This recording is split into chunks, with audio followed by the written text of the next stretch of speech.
পালিয়ে বিবাহ করা জায়েজ আছে না? শয়তান, পালিয়ে বিবাহ করবেন কেন? মা বাবা কি রাজি হচ্ছে না?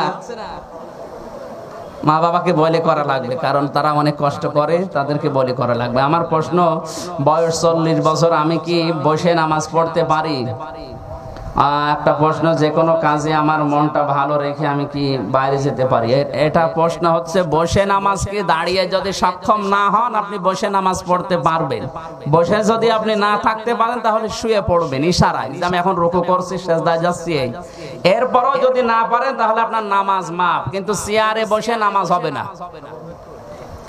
এইটাই সব আলেমদের সর্বসম্মত রায়, চেয়ারে বসে আপনার নামাজ হবে না। চেয়ারে বসে যে ভাবটা, এটা আল্লাহ দেখতে চায় না, কারণ আল্লাহ চায় যে আপনি ছোট হন। চেয়ারে বসলে দুইটা ক্ষতি হয়, একটা আমিত্ব যায় না, আর একটা কাতার বাঁকা হয়ে যায়। এই যে ইনি যদি চেয়ারে এভাবে বসে নামাজ পড়ে, তাহলে কমপক্ষে কাতার থেকে 1 বিগত পরিমাণ উনি সামনে থাকে, ওনার দ্বারা কাতার বাঁকা হয়ে যায়। আর ওনার দ্বারা কাতার বাঁকা হলে হেদায়েতের যে মশাল আল্লাহ ওনারে দেবেন, ওনার অন্তর আল্লাহ বাঁকা করে দেবেন। এই জন্য চেয়ারে যারা নামাজ পড়েন বিভিন্ন সোতা নাতা দিয়ে, নামাজ হবে না। আপনার নামাজ হচ্ছে না, চেয়ারে বাদ দিন। যদি দাঁড়িয়ে থাকতে অক্ষম হন বসে পড়বেন, বসেও না পারেন শুয়ে ইশারায় পড়বেন, এরপরে না পারলে নামাজ মাফ।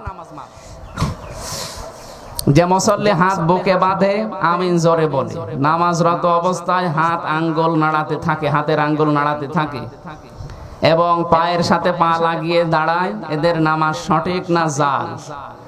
যারা এগুলো করে না তারা সঠিক না জাল? বেতেরের নামাজের মধ্যে হাত তুলে মোনাজাত করা কি, কোনটি সঠিক?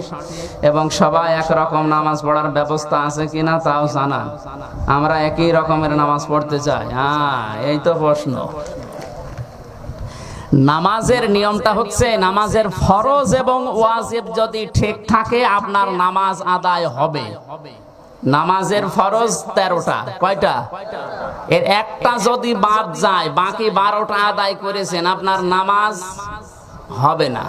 সওয়াব হবে কি? কয়টা? 12টা আদায় হয়েছে ফরজ, একটা আদায় হয়নি, সওয়াব হবে কয়টা? একটাও হবে না, 0 শূন্য হবে, কিচ্ছু হবে না, নতুন করে নামাজ পড়া লাগবে। আর ওয়াজিব হচ্ছে 14টা, কয়টা? এই 14টা ওয়াজিবের যদি একটা বাদ যায় তাহলে সসিজদা দিলে আপনার নামাজ হবে, আর সসিজদা না দিলে ওই নামাজও বাদ। এখানে যারা আছে অধিকাংশ মানুষ মনে হয় নামাজের ফরজ আর ওয়াজিব 13 আর 14 কত হয়? এই 27টা বিষয় অনেকে জানে না। জানেন? তো নামাজ পড়েন কি দিয়ে? এটা তো আপনাকে একেবারে টন টাইট মুখস্থ এবং বাস্তবে সেট করার মতো যোগ্যতা থাকা লাগবে। আমার নামাজের লিখিত বই আছে, নামাজের বই আপনাদের কাছে নেই? এই বইটা দরকার ছাপিয়ে নেবেন, অথবা আমার গাড়িতে আছে। গাড়ি থেকে একটা বই নিয়ে পড়াটা দেখবেন, একেবারে মেসাক থেকে মোনাজাত পর্যন্ত যা লাগে সব ওখানে দেওয়া আছে, বাংলায় দেওয়া আছে, ওর উচ্চারণ করা আছে, আরবি দিয়ে বাংলা দিয়ে, যে ভাষায় পারেন দেখবেন। 2-3 বার একটু পড়েন, দেখবেন আয়ত্ত হয়ে যায়। শুধু মানুষের কাছে শুনে শুনে সব হয়।